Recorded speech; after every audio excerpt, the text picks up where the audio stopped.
faith, hope, and love.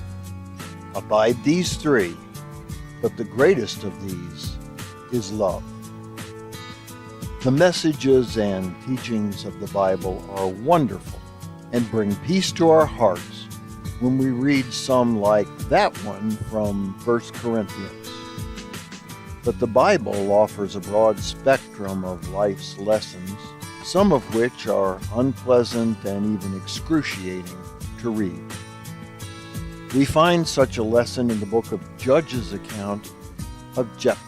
It's a narrative the Eastern Star has taken as part of its teachings in its effort to honor the women of the Bible. While the biblical account does not name Jephthah's daughter, the Eastern Star calls her Adah. We read in the biblical account, Jephthah the Gileadite is the son of a harlot. As such, his brothers and half-brothers want nothing to do with him and throw him out.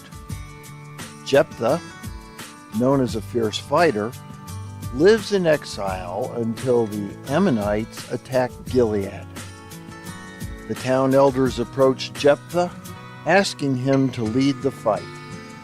He agrees, only if afterward they will make him their leader. Agreement reached, Jephthah makes a vow to God. If I may win the fight, he says, I will sacrifice whatever first comes out of my house upon my return. He, of course, expected this to be one of the animals on his property. Jephthah leads the Gileadites into victory, and upon his return, a woman walks out of his house to greet him. To his horror, it is his own daughter. She is the first to come out of his house, and by his vow to God, he must sacrifice her.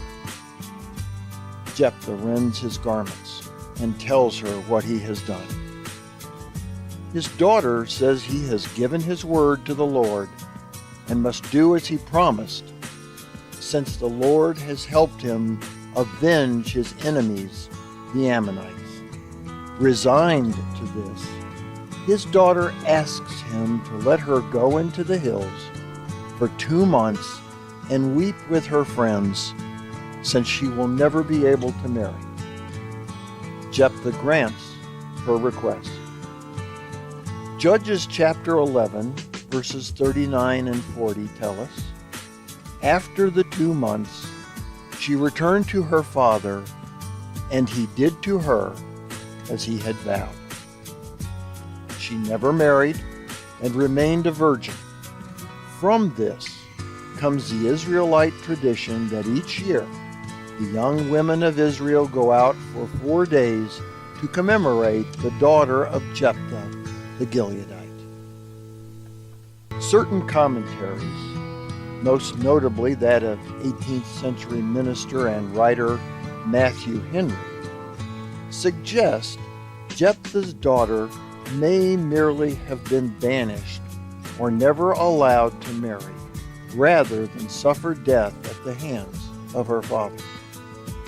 That is certainly not what the Bible implies, and such speculation may, in fact, mitigate the impact of the lesson, one of the most powerful and profound accounts in the Bible, as well as the Masonic fraternity. Reminiscent of Abraham and Isaac, which had a much more palatable ending. What possible lesson can come out of this horrifying account? On reflection, there are several. First and foremost, a vow to God is sacred and must not be taken lightly or without serious thought. One can also argue the story teaches lessons of fidelity and loyalty to God, the innocence of a young girl, and perhaps most of all, courage. Courage on the part of Jephthah to follow through with his vow, and his daughter's courage in accepting it. For the Whence Came You podcast, this is Steve Harrison, with the Masonic Minute.